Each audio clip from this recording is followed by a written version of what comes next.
Welcome to the Chatting Chakras podcast, where we get our inspiration from chakras, yoga, art, and sacred space of friends. Here's your hosts ready to rock the rainbow with you, Christina Alexa, Lani Voivod, and Kate Lemay.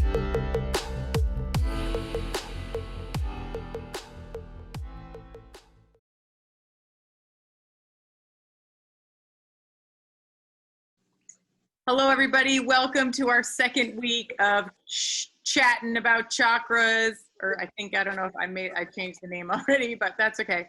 Chakra chats. I'm here with my two beautiful friends, Lani and Christina. I am Kate Lemay, the Artist Conscious Evolution, and also someone who commonly forgets clothes when she goes on trips. You guys want to say a quick hello? Hi there, I'm Lani Voivod, hanging out in my kitchen/dining room during the holiday season. All right. I'm Christina Alexa, and likewise, I'm in my home studio. I guess just yogi, woodworker, bike rider. She also rides a Indian? What kind of motorcycle? Yeah, not a bike rider, but a brum brum rider. Yeah. Yeah, Indian Scout, bobber, 60. It's a little Indian Scout. She encouraged me to get on it so that I could see my visualization of me joining her motorcycle gang. And she also rides pedal bikes like crazy in the middle of the night. That's true. Yeah, but not right now, but yeah, I do. Remember that when you were in that phase? I did forget. Okay. On and off, yeah. I love it. All right, ladies, let's get to business because we value people's time, and we're rounding into our second week, which is orange. And what's up on deck today, Miss Lani? I'm so glad you asked, Kate. On deck today is the card Creativity. So I'm going to bring this in.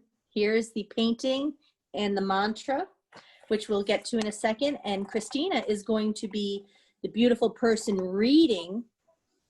I'll show you the other side of the book again in case you do not have it. Gorgeous. And then just the beginning of the chapter, I'm always struck by this. Let's see if I can hold it up in the right place.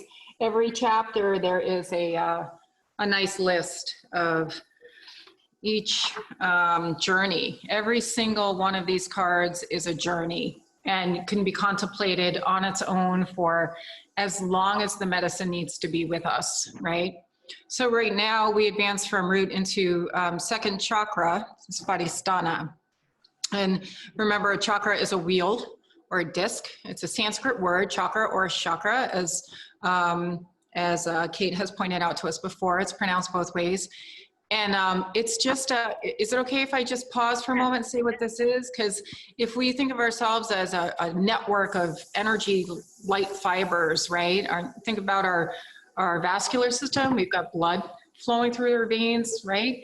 We have meridians, energy meridians. We are light beings. We have light pathways in the body that are actually scientifically proven.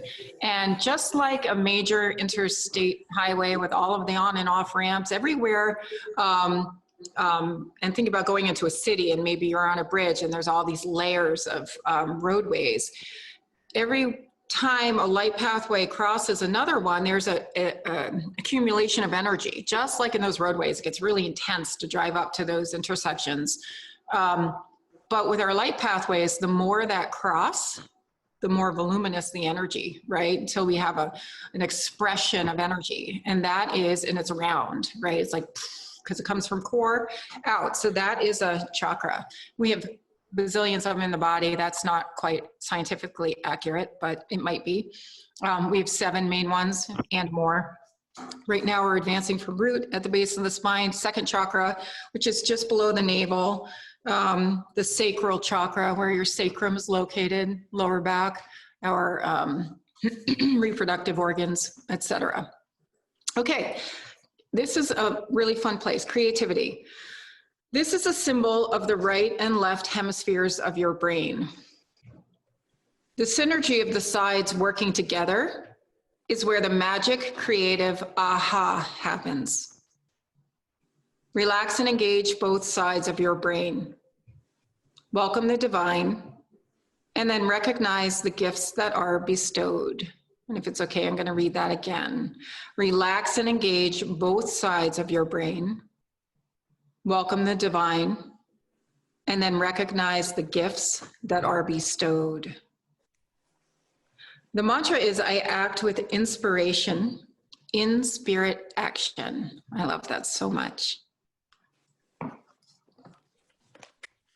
And this is actually a dedicated painting to Lani and Alan, because Aww. the first time that I started doing these things, I was kind of hanging out with them. I had met them, and they have license plates that say AHA and AHA, or they used to have that. I don't know if they have that, or I think with 3 cars, they might have their Star Wars one too. But, and so I had been working on, I think this painting already existed, but then I was able to use it for an event they did.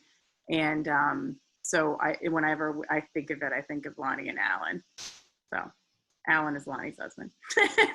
So who wants to jump in to do a little, like, your interpretation of this, or what does this mean to you, or what's kind of the practicality? And thank you again, Christina, for explaining the chakra systems. Like, of course we should start there. So for week oneers, sorry that it didn't come in, but it came in week 2. So if we piqued your interest and you're here still, that's great. Does anybody have any thoughts about the second chakra or creativity, and specifically? I was really grateful to have Christina like pow out her thing and then respond from that. So Christina, if you have a riff to start us off, vroom vroom, baby. Oh yeah, well, hold me back. So first of all, I love that this is dedicated to Lani, Kate, because I always think of Lani. I always think of you in second chakra. And even when we talked about root, Lani, one of the things that came in toward the end of root was you were talking about music, right? And as a way to get in the body and get grounded. And then the morning, what is it called? The morning jukebox. Morning jukebox, so good. Root chakra is about creativity, and we mentioned this in second chakra. We mentioned this in root chakra. It's where we individuate, and it's our pleasure center. So for women, we have our uterus, right? If we still have it, and if we don't, there's still an energetic organ, right? It's believed in Eastern medicine that even if the body is removed, we still have an energetic counterpart there, which is really, really cool. And for men also, though, there's a creative center. So think about how, as women, we have the capacity to perhaps to birth a child, right? And so anything that we birth, we might not birth a child, we might birth something else, a creative inspiration in our second chakra. But in order to birth creativity in second chakra, we first have to know what it is that we are inspired by in spirit action. And I so love, I just want to pause on this and talk to the creative channel genius of these cards, because they seem like, oh, these are amazing paintings, right? And the words that come through are very clean on the page. However, highly distilled in subtlety. So this is one of them, Kate, that just always strikes me. I just want to pause again and say, relax and engage both sides of your brain. Welcome the divine and recognize the gifts that are bestowed. Oh, that sounds really nice.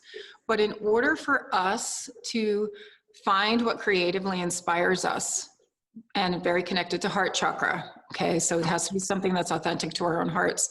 In order to birth something in our lives, we first must have a recognition of ourselves as individuals individuating from the tribe. So root chakra is our tribe. And when we're first born, it's, our family of origin, our parents, our guardians who raised us, our community, etc. But then in second chakra, and usually it's around a certain age as we're growing, we start to go, we learn the word no, and we learn, I want that. I like this. I like this. If we're supported in that in our lives, we start to learn preference and what are we drawn to. And if as stewards of children, we're conscious of this and once in a while have some patience, we can watch what our kids are attracted to and say, oh, okay, they're revealing themselves and to us and to the world. So let's support and validate their preferences, right? But in order to feel that in ourselves, especially if we have to go back and do some repair work, because maybe we have wounds in that area, we must be able to get quiet enough to feel a sense of our own divinity, to feel the gifts that are bestowed upon us, which is the gifts of who we are. And so that is in this card, right?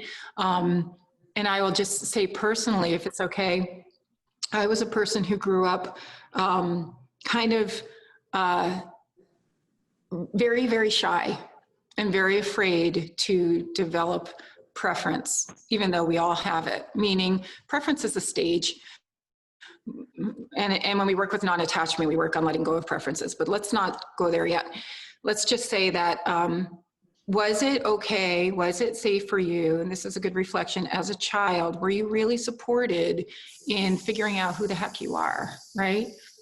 Do you like the color orange more than you like the color red? What's your favorite color? What's your favorite movie? What's your favorite food? What brings you pleasure? What are your likes and dislikes? What are your hobbies, right? What are you attracted to?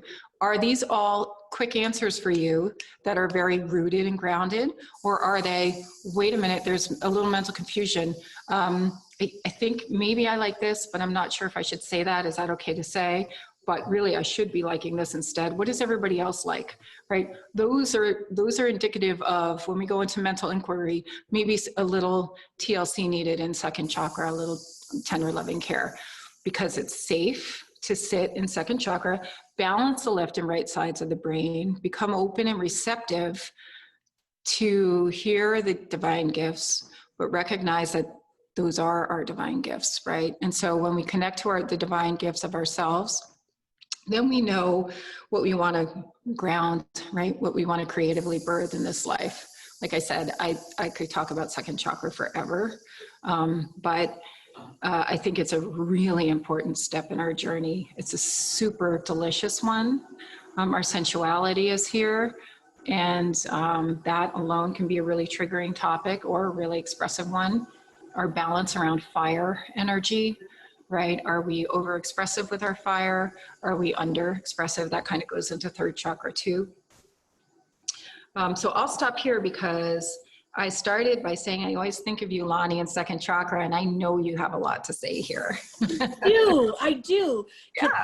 Can I am going to just do a quick pause though.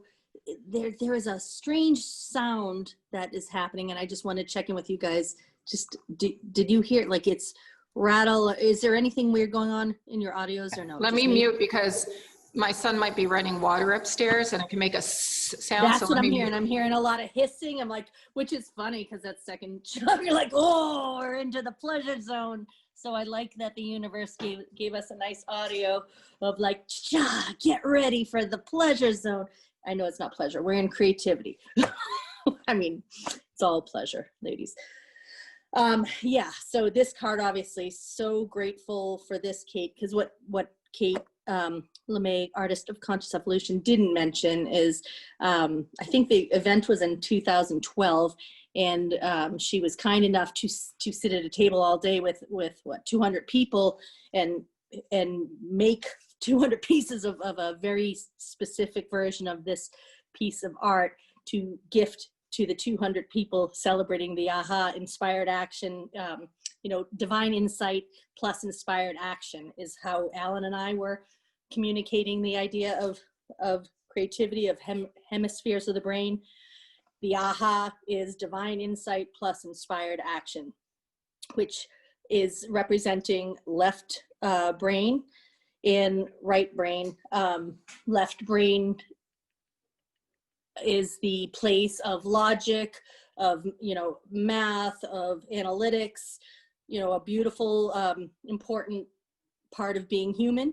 Right brain is the place of conscious awareness, of creativity, of possibility, of expansion.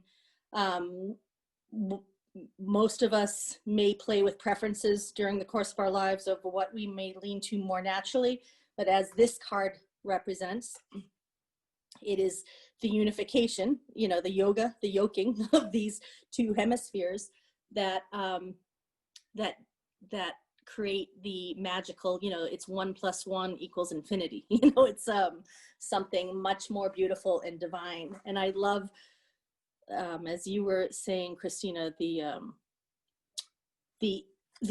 simplicity,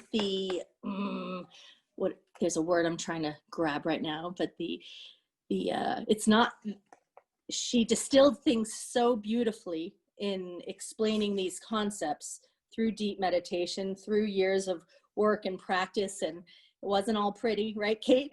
You'll be the first to say that. Like, you know, it looks pretty and neat now, but to get to distillation of these ideas and to make it look so pretty in this book was a hell of a practice and a hell of a journey, and keeps on going. So I also have just great respect and gratitude for the beautiful the mantra, I act with inspiration, and just the subtle nuance of putting in parentheses, in spirit action. I mean, that's what we are talking about. We are talking about using the mechanics and gifts of our physical bodies with awareness and celebration, unifying the gifts so we can summon the universe and bring things from out of existence, from the unmanifested into the manifest. And that is what, you know, this beautiful little simple card is suggesting and celebrating. And I love it so much. In spirit action. Yeah, I'm just like, you got me when you were like, it was hard. You know, I was like, it was hard. This was hard to distill, but also like really joyful, right? So the practice of actually creating this whole thing was a very left and right brained experience. Grounding was critically important. When you think about ways to like activate this area or pay attention to nurture it, what are some of the practices you can see in our day-to-day life that would do that?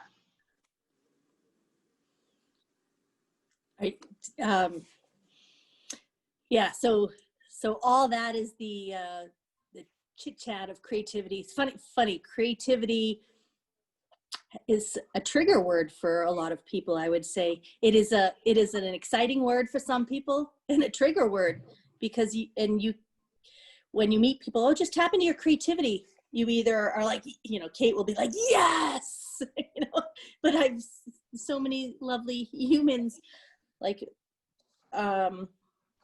will immediately knee jerk and say, oh, I'm not creative, which, you know, isn't the case. So when we do talk about where there are blocks or where there are places that can be cleaned up a little bit, that's just an interesting place to be. So creativity, anything that makes your soul sing, anything that I love you brought the word joyful in. It is a physical sensation, a tickle of joy, of delight. I love my favorite word around it is giddiness. It's because giddy I think is a very familiar and easy word to identify, because it's a maybe it's, but I don't know what giddy means for you, but for me it's a ticklish. It's like when I think of the word giddy, my shoulders go, like my eyes pop up, my mouth, like there are things in my face structure, in my body, that start to sizzle. So I would say anything that inspires a sensation of giddy, whatever that means for you. Can you elaborate a little bit on the itty bitty giddy committee? Oh yeah, well, so there's maybe a couple of these, the ones that are inside your own head. I don't know how many personalities you're dealing with, but Alan likes to mention that my theme song is me, myself, and I. So me, myself, and I. So I have the itty bitty kitty committee inside my head, and that's its own universe, and then the ones that are external. So I will start with the external. If you have people in your life who maybe become avatars of giddiness, joyfulness, creativity, whatever they're doing in the work, like in the world. Like when I think of woodworking, I will think of Christina Alexa. So, when I think of Christina Alexa in woodworking, I think of someone who is working with the physical components of grounding, of materials that the earth has given us, and spending a lifetime passed on by your dad, Christina, so ancestral lifetime to take nature and bring it into existence in a certain way. So that's a beautiful certain type of creativity. When I think of Kate, I think of a woman who is happiest when she's got paint in a tropical island or on a cruise ship, and she's hovering over her taped papers, and she's so happy. I mean, the cool thing about creativity and giddiness and itty bitty giddy to me, pardon me. I'm going back to my middle school days where it was called the itty bitty, not giddy committee, but that is not what we're talking about. Okay. So when we talk about our itty bitty giddy committee, who are the people in your life who you have maybe been lucky enough to experience in either physical, energetic proximity or emotional or spiritual proximity that you've seen come alive? I mean, there is an aliveness to creativity and to giddiness that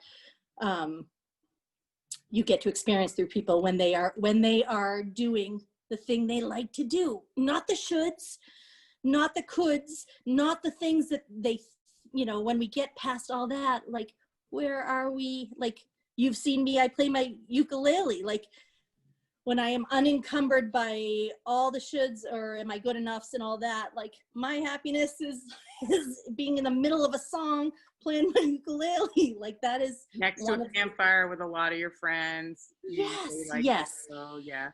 So figure out who are these avatars in your life, your itty bitty giddy committee, who represent places like Stacy Lucas, who is the beautiful woman the designer of this. She worked with Kate and myself.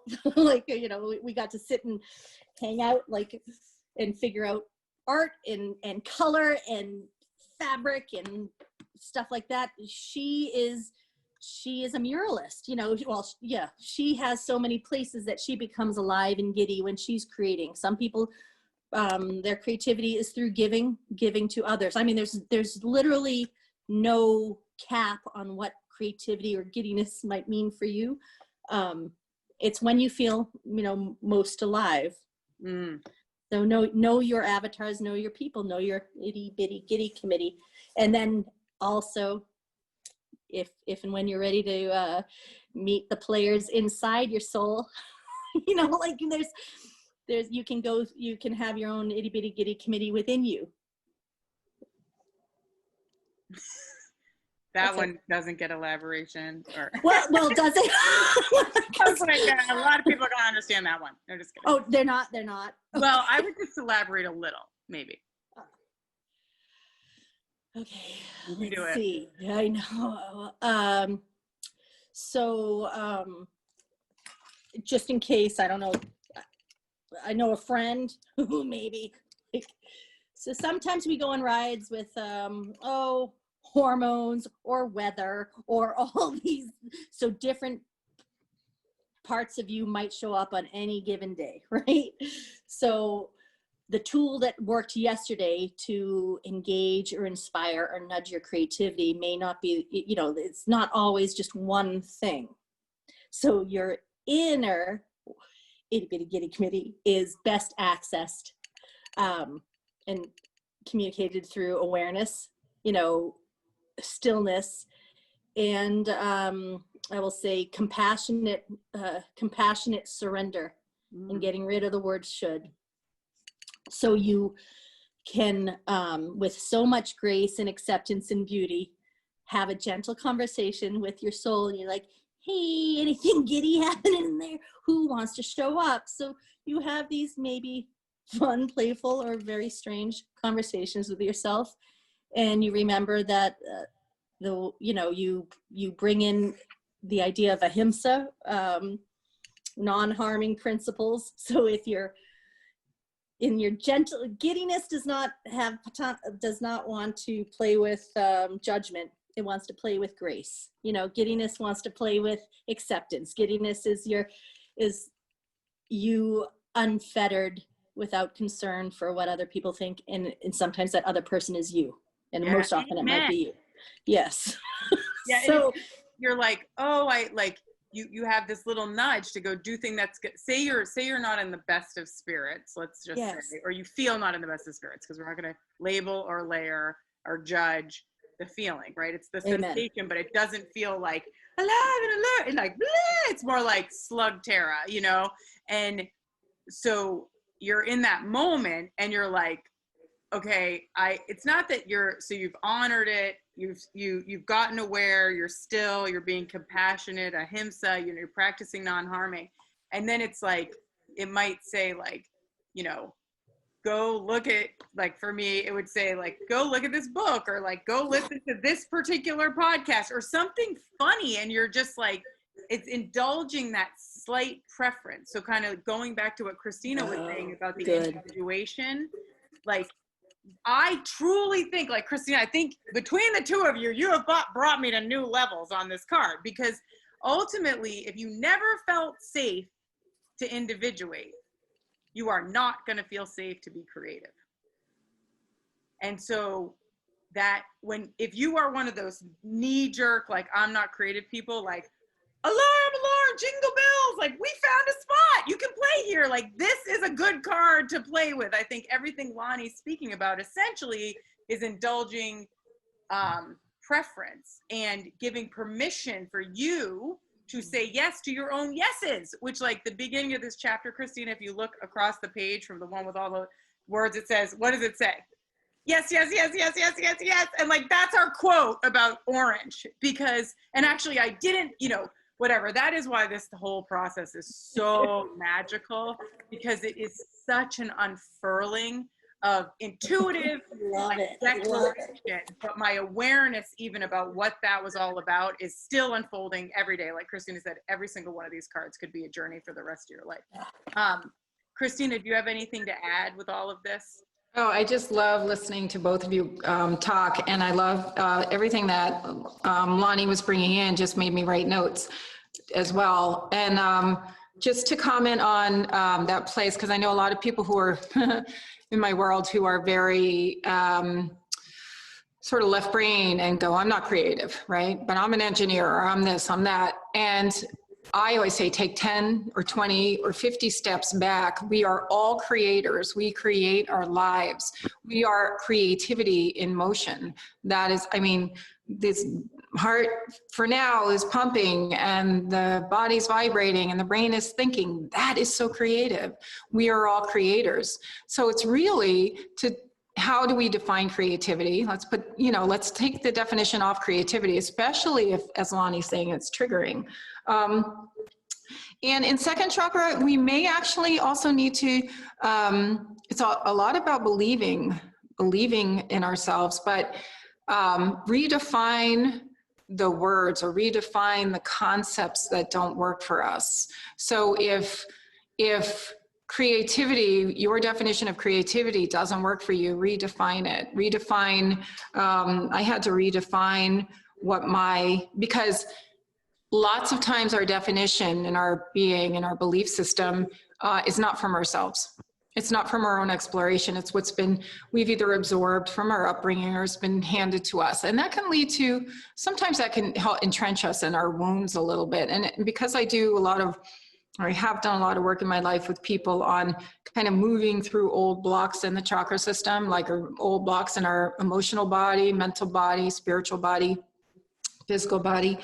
I tend to look at things, I tend to kind of go in and say, as surgically as possible, okay, where does the wound live? Because if we can find it, it's the key to our freedom. So don't be afraid in any one of these journeys or any one of these chakras to discover where the block lives or where the wound lives, especially. And a really good barometer is if you're looking at the positive attributes of an energy center, or as we explore through, and the good news is, hey, we're going to hit like second chakra 6 more times, right?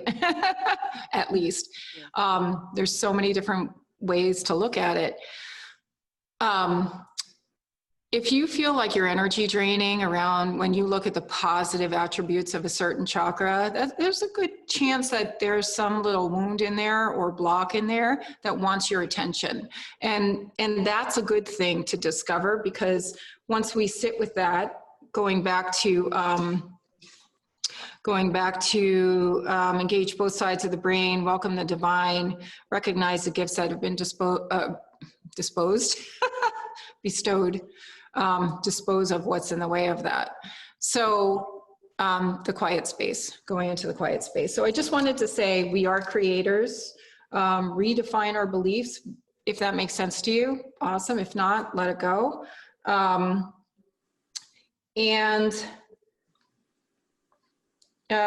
block in a second chakra, what it might look like when we get blocked in second chakra, it can look like feelings of not being connected to purpose, a sense of identity.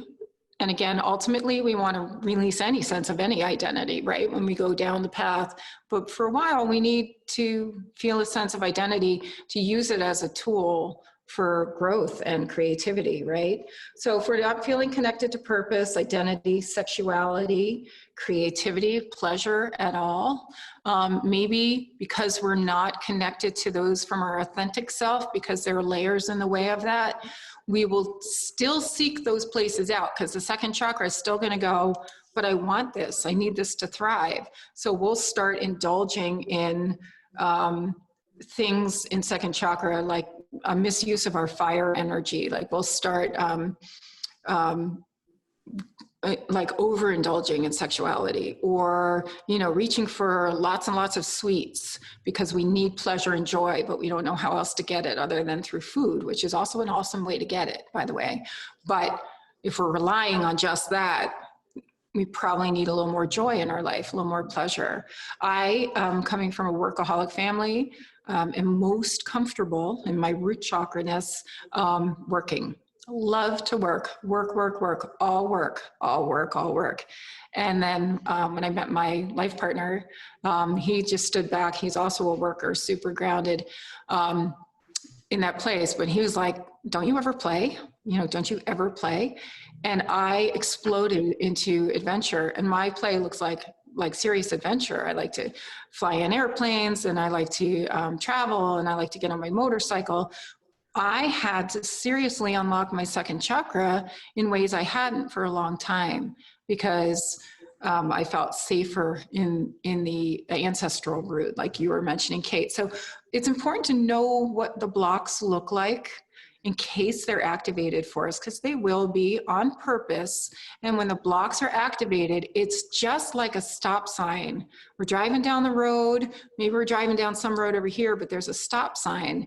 And if you even redefine how we think of blocks and say, well, that's actually a good thing. I need to stop and feel something. There's something to feel. And the work is that easy in the present moment. Just feel and drop in. So I'll stop there, but I just feel like maybe also because I've had blocks in second chakra, it's a big one. And for all of us, because who are we as individuals, right? Did we get a chance to stretch our wings in that chakra yet? And if not, the good news is what Lani was talking about, the itty bitty giddy committee. I absolutely love that. And Lani, tell me, and then I'll shut up here, but tell me if this might be an expression of that. I've told you this story probably in YTT, but at a time earlier in my life, in my 20s, when I was feeling really blocked around second chakra and disconnected from purpose and identity and all of that, I realized that I didn't have any pleasure. My joy was gone. So I had to really sit with that and go, well, I can't find it. I don't even know what's going to make me happy. I can't even find it, not even a little bit. So I asked myself, my heart, well, what brings you even the tiniest shred of pleasure? Like, can the light open a little, can the light come in a little bit? And the only thing I heard two things, but one thing that I heard and saw was, well, you like flowers. Okay, that's all I had to go on. So I drove off to Home Depot and I bought some flowers and I started flower gardening. And I hadn't done that in a long time. Don't you know, I had to heal through root. I had to get in the earth and dig and plant flowers and watch them grow. And it opened my heart. And it sounds so simple, but I won't go into it here, but the journey that brought me through brought me right up against everything I needed to communicate at that time, and everything I needed to feel, and everything I needed to give myself permission. Big word in second chakra is permission. Can you give yourself permission to feel pleasure, joy, etc.? So don't despair if you can't access what makes you happy and what makes your heart sing, and what your purpose is. Scale way back from there. Find the block and then ask yourself, what turns on that little itty bitty, what is it? Itty bitty giddy committee. Yeah, I think you just summed, this is the greatest news as we go through this together is, these concepts might sound complicated, and if people are new or wherever they are in the chakra journey, maybe it can feel overwhelming. But I think as we make sure, like, the big message is, it's not complicated. So that story is a beautiful example of how it's not complicated. Kate said it earlier, indulging in that slight preference. And I had 2 words maniacally underlined with my orange Sharpie. Sharpies are another. Preference and permission. Sacral chakra, especially creativity, preference and permission. I have a feeling we'll keep coming back to this a lot, because it's not when you're out of joy, it's really hard to figure out, well, how can I get back into joy? But if you quit judgment, and I love that you reminded us that usually, or very often, it's not even it's not us that we're fighting against. It's voices from parents, from teachers, from friends, for fear of judgment that is keeping us from our own preferences and possibility, right? Like, and we may not know that because it may be so rooted in our own history, ancestry, memories. I had a nun in kindergarten who probably stifled me a lot because I drew a mountain once. And her comment after she moved me away from my friend and sent me over to a lonelier place in the classroom. I drew a mountain and colored it brown, and she came, mountains aren't brown. She was like, I'm pretty sure that stopped me from drawing for years. Oh. And later, when I went, back and forth across the country, I'm like, there are plenty of brown mountains. Mr. Julianne, I'm sorry you didn't travel much, but they are out there. When I was 5, I didn't know to turn to her, and we didn't have Google. I couldn't be like, excuse me, but yes, there are brown mountains. So you don't know where these things are hiding that keep you from following your own delight. Delight is another word that I love because it feels like what it is. So preference and permission, and I guess we have one more P. You follow the little nudges by paying attention. And I will say one of the best resources that I've personally encountered in doing this is Julia Cameron's book, The Artist's Way. she suggests something called the artist date, and it's a weekly date. And then this is the funniest darn Oh my thing. God, second time I've heard that this week, I just have to say. That's just wild. Yeah, I guess I need artist date. Go ahead. Oh yeah, so she shares 2 tools in that book that are game changing. That's it. That's these 2 tools. One is daily morning pages, and the other one that I'm going to focus on is the artist date, because the artist date could be the easiest thing anyone ever does, but yet she will say workshop after workshop that she gets the most resistance out of artist dates, because the morning pages are work, and good girls can show up and do their morning pages, and it's, look, I did my morning pages, but when we're invited to follow the nudge of the artist date, permission to be unattached to outcome is really hard for people. Because so here's what the artist date is: once a week, put in your calendar a chunk of time, preferably like at least 2 hours, to go do something that delights you. So that could be it stripped. Now, it sounds easy enough, but most people will have a list of shoulds, or what is okay. Like, artist date, do you mean I should go to a museum? I should create some, like, not the thing that delights you, but the thing you the culture has like told you should be an artist date, like something.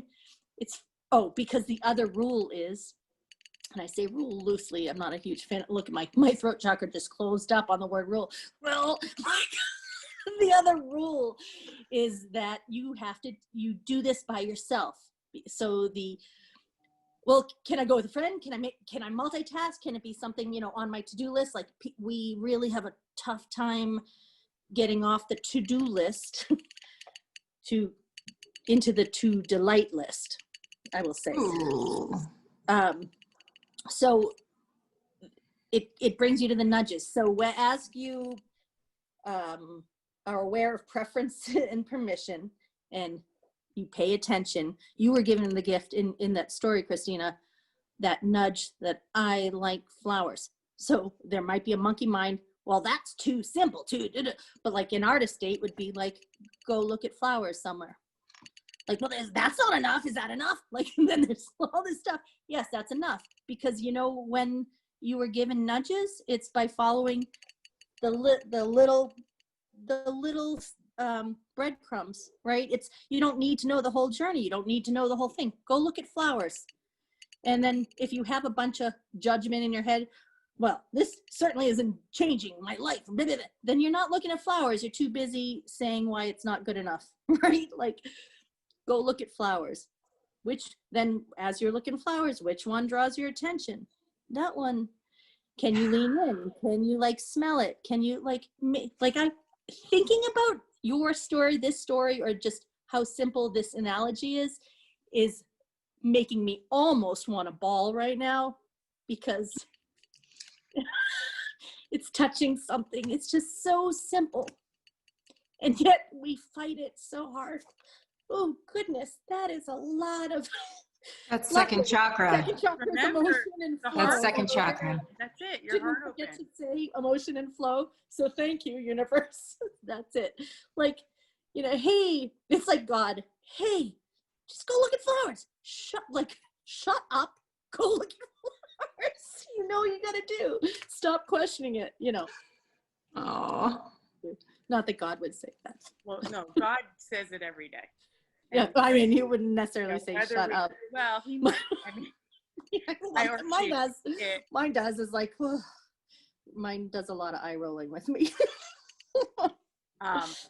Lani, I did. So the beginning of my journey was Sark, right? So the beginning to everything was a book by well, the first book was Conversations with God.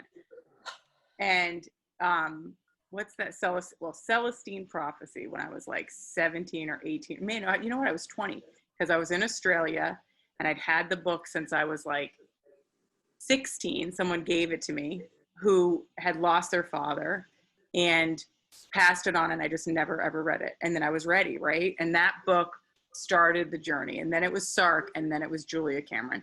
And as you guys were talking this whole time, I was thinking, morning pages, the artist date, that stuff changed my life.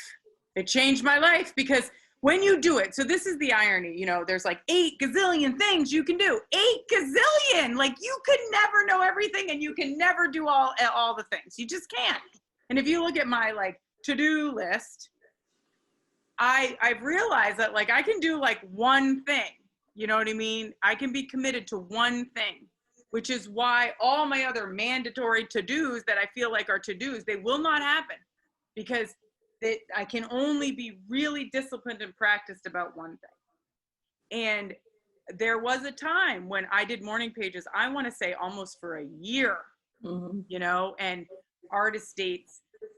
To be honest, the resistance is no joke, but when you release, and Christina, I had many seasons where flowers were the only thing. And even when I couldn't afford that $10 bunch of flowers, I would go and like look at all the flowers, and I would take the pictures of the flowers, and I would dream about my fantasy gardens. Like Lani will tell you, I have like 7,000 gardening books that I will probably never do anything with because there's something about flowers that were my first like permission of joy, you know? And I think that we've really like tapped into some core stuff here. And I think this, again, like with the last one, like these are going to have a lot of information. And you're going to want to just give yourself permission to hear the thing you need to hear, even if it's singular. Let it resonate, write it down. And perhaps today, give yourself permission about one thing that delights you. You know, these are practices that if you practice them, just like reps when you're working out, you will get better. And it gets easier and easier and easier and easier to recognize. And then sometimes, like when you really lock in, it will literally feel like the universe is like, and the next thing, would you like this one now? Would you like this one now? And then you're like, and Lani and I call that being in the vortex. Like it's when it's so beyond your wildest dreams, because the preference is you don't even actually do anything. You just are like, I would be delighted by this. And then like it shows up and you're like, are you kidding me right now? But it's my favorite. It's the best, you know? And that's where, you know, when I get into the pocket, as I call it, or into the flow, or, you know, there are ways to allow the body into that space, but the easiest way to express how you get there, like the roadmap, is like getting still, listening to the body, and following the advice you hear, even if it absolutely makes no sense to you. Like it might be like green spinach, and you're like, green spinach? What do you mean about green spinach? And so you're like, then you ask again. You ask the body, like, what do you mean by green spinach? And the body's like, you need to go get some spinach, you know, and you go to get the spinach. And in the spinach area, you bump into so-and-so and da-da-da, or on the way, you hear this song, or someone, you know, you just don't know. You just don't know. And so I think that all of this is like, I think all of it, the deck, the purpose of chakras, the connection to our real life planet, to the universal stuff, is because we are not just like meat suits having an experience. We're spirits having a human physical experience, and we're tied to something way bigger than ourselves. And when we engage this literal system that our body was born with, so Christina described it really well in the beginning, this energetic disc system that, you know, when you actually like strip all our skin off and you look at the way the neurons are clumped in our body, they line up perfectly. I don't think that's an accident. People, you know, eons before any kind of instruments of measurement existed, knew about these things. So they didn't know that this is where all the neurons were. But like, I just think that, to me, I'm easy about it all. Like, I'm not dogmatic whether this is real or that is real. I just think that, holy crap, when you play with this stuff, it blows your mind. So a little bit of intention around the area of allowing the right and left hemisphere of your brain to have a zzz, you know, because, you know, what it's saying is that when you allow these two things to connect, which I think do happen when you're, you know, runners will call it runner high. You know, artists, when they're in the flow of painting, yoga like gets you there, especially like when you do practices that really get at it and you can get out of your head and you're totally in your body, but you are like actually in timelessness and spacelessness because you're in a pose that brings you to that edge where you surrender. It's not about you anymore, and you can hear things. And that subtle, like, knowing, whether it's in the physical body and you can describe it as a taste or a smell, or it's a sound or a sight or something that triggers something, it's just giving you clues. And I kind of feel like our whole life is a giant detective mystery, and like, we're the detective, and so, you know, I personally have found that my journey with this stuff started with, you know, I feel like looking back, I was in great need of healing. And instead of being like, I'm in need of healing, I used to always just say, I'm broken, I'm broken, I'm broken, I'm broken. Something's wrong with me, I'm bad, you know, da da da da da. And today, I still sometimes have moments like that, but I will say that they are far fewer. And the clarity that I feel like we get by using tools that work for us, and everybody's going to find different tools. Oh, I did have one very practical tip with this. Write a list on a piece of paper of all the things that ignite the itty bitty giddy committee. Because on the days when you literally think they are nowhere to be found, sometimes all you can do is remember to look at the paper. Yes, yes. And that was like in my early 20s. Like, I figured this one out because I don't know what was happening, like which coach I was working with or whatever, but I had hit such a rock bottom. And I was like, but I can't even think of one single thing. And it was like something I heard was like, write them all down. And that way, like, when you're in that space, you just look at the piece of paper and you read them, and then you're like, oh, that one actually seems delightful right now, and you follow it. And then as you grow, you add to the list. And you know, what's incredible is I probably worked with that list for about 10 years, but now that list is in me, and I don't need the list. I can't wait to find it again. I have to find the list, but you know, that would be one of my practical tips around this particular card. Love it. Nice job, ladies. Good takeaways. Can I add one thing? Yes. I know you may be wrapping it up here, but Kate, thank you so much for saying that whole piece that's riveting around that voice in our heads that says, I'm broken. And when we start to give ourselves permission to reframe that into something else, like, oh, I just need healing or whatever it is, and then here's some steps I can take.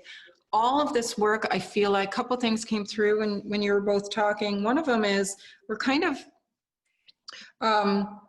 you know, coming from a premise of self-care here, but if anyone's listening to this and they don't know how to self-care, I want to do a little shout out to those of us all, you know, who most people are drawn to this type of work are caretakers.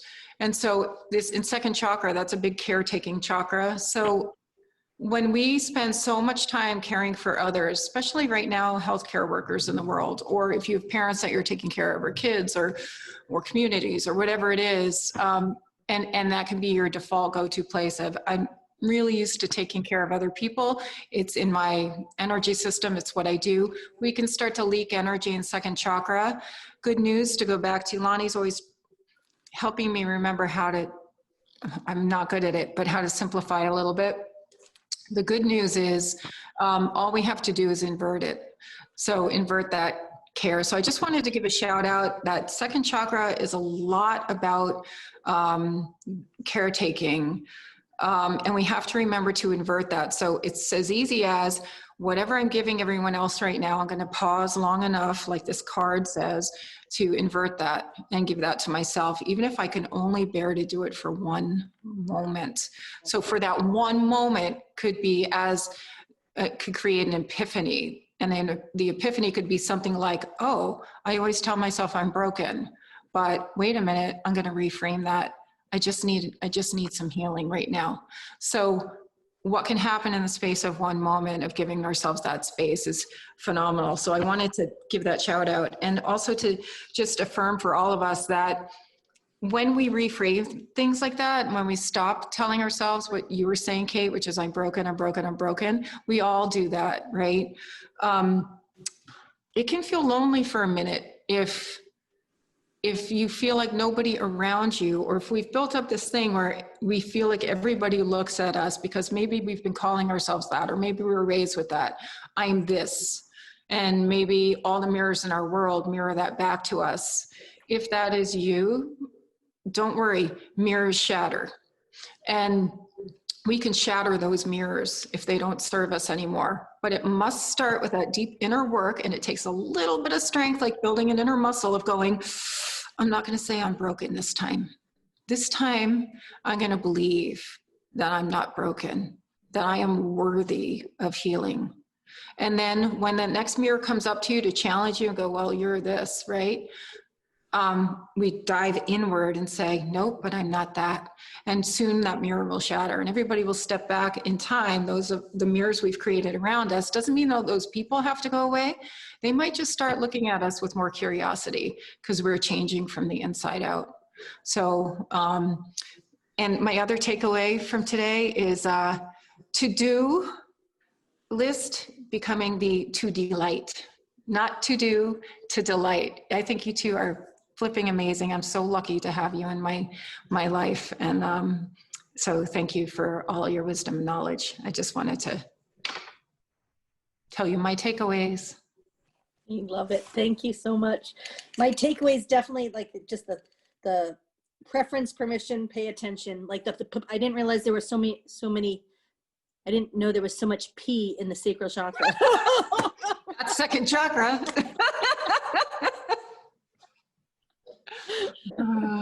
You, Kate, how about your takeaway? I think my biggest takeaway today was about the individuation idea, around, I mean, I've heard it 1,000 times, but I think it's clicking today that really moving from red to orange is you having preference and being safe in that feeling. And that, I just think there's so much there. And I will say this series is following this pattern. So you guys can just hear it, is that the first week will be released, the second week will be released, and then we're going to do manifest. So it's just, this is right from Rhythm, Christina, like that, Christina's Rhythm program has changed my life. Like, Aww. I think that this idea about, in one sentence, asking one question about releasing, simple, easy, answering it, write it down, right? And then in the middle, you take stock of what in those 14 days you wrote, right? Look at the patterns, write it down, find what it is, and decide what you're going to release. Just decide. Keep it simple. So I tried to take my 14 days, and it really turned into 4 ideas, right? And when I burned it, the card about those ideas, and I did actually keep a card. I was going to ask you if that's okay to do, because I wanted to remember what I released, which I know that sounds crazy, but I just wanted to really reiterate that you do not need to continue to indulge this pattern anymore, because you have ceremonially and decided from the deepest part of you that this is not serving you anymore. And I actually haven't done the manifest because I didn't do it, but I'm looking forward to this practice over the entire year with you of, release, ceremony, manifest, ceremony, release, ceremony, because ultimately that gives you, 12 times ish, because I know the moons are funky wonky, but to get clarity around these things in a very easy way, a very gentle, authentic, listening way. And I think that this idea around our individuation and preference, and when you I make jokes all the time about my kids needing therapy because they're all going to be distracted by everything we do, right? but actually I Me hope, too. well, I mean, it's like, you can't help it. It's like our job, right? You get I'm all- like, add this to the therapy list, hon. But I mean, when you start to add in like past lives to this, like that's when, I mean, I did so much healing and I was like, why can't I heal these things? And then when I find out their past lives, I was like, oh my God, it makes so much sense. Check. And the thing was healed in that minute. Because Decision is a muscle. It's a tool. We can make the decision muscle wicked strong. But anyway, go ahead.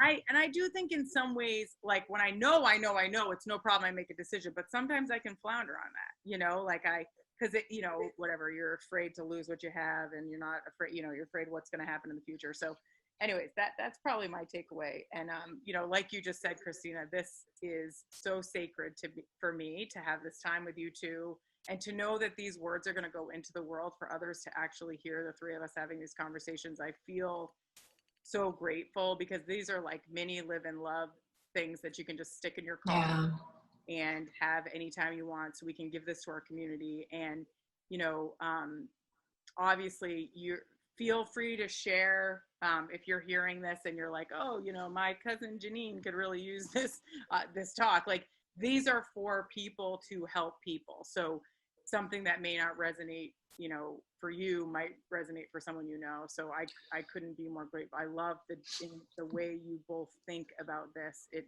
always enlightens me. Well, thanks for giving us the textbook. Like, it really Totally. is, like, it's so, I mean, I'm with Christina. I use it every single day and it delights me. I use it in my mind, in practice. And the more I have I'm allowed the joy of sharing with, you know, especially in this holiday season, giving it to some of my closest, most beloved people. And it's so cool to watch people from all levels of this practice open and start playing. And it makes me feel like that is what I'm supposed to be doing in the world, is just a lot, and which is, you know, as a muse, that's my job. My job is to tickle people's delight, right? Like, there you go. And we all start the journey somewhere, and it's really a gift to have something I believe in so thoroughly. Like, I think this is a masterclass of body, mind, spirit awareness in the most simple and profound way to approach it. Like, it, you know, I love it because 5-year-olds can understand it, embrace it, and play with it. And any year of your journey, you'll be able to take it and see and feel and experience different layers of awareness with it.